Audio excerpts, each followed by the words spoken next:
Happy Friday, everybody. I'm John Mercurio. And I am Nora McElvanna. It looks like they found the ringleader behind the efforts to oust Byrd this week. Interestingly, his chairmanship. The Hill reported yesterday that Senator Pat Leahy is, quote, privately indicating interest in taking over the Senate Appropriations Committee from Bobby Byrd and has tried to meet with Senate Majority Leader Harry Reid several times. Now, this is a report that Leahy has strongly denied, of course. But Nora, has the Senate lost all of its civility here? I mean, this is essentially what that is. This is a loss of civility. People say Leahy. I think it's unsurprising. He's very possessive in the committee. Would he give up his chairmanship of Judiciary if he was going to take over appropriations? Yeah, you know what? This is the most powerful position in the Senate. You Sure. know, Byrd gave up his leadership in '90 to take over it. This is what everyone wants. Essentially, they want to secure earmarks for their state, and I mean.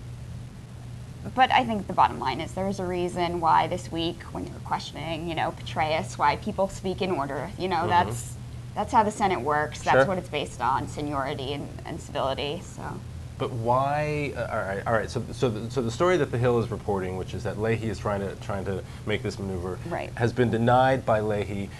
You walk a pretty careful line. We saw that Republicans did a similar thing right before the Iraq War began with Strom Thurmond, Right. where they sort of carefully and gently nudged him out of the chairmanship of Armed Services, let John Warner take over, no spring chicken himself. But at the beginning of the Iraq War, you had a reason to try, I think, to get somebody who's Right. younger and more agile. And I would in the argue position. it's almost. Are we in a similar position now No, because of see- the economic recession? No, see, I would argue it's almost the opposite. I think, first of all, Byrd is, the oldest and senior-most person who spoke out against the Iraq War, and that's what Democrats want to portray, right? So I think, if anything, this infighting makes the Democrats look bad. It's an opening during an election year that I don't think should have. And also, if it's most deserving and things like that. I mean, who's more deserving of earmarks in West Virginia? That's the way I think that. That is Bobby Byrd. In terms of.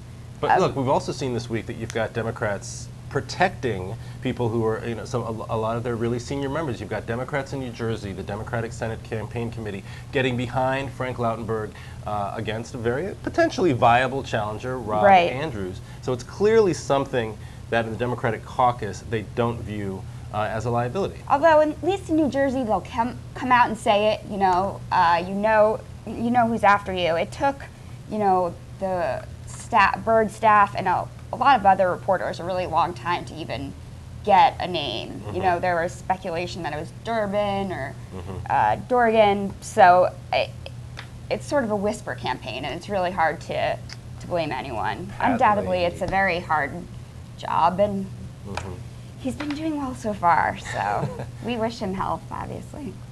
But that's going to do it for today's show. I'm Nora McElvanna. Yeah, and I'm John Mercurio. So thanks for watching, and have a great weekend.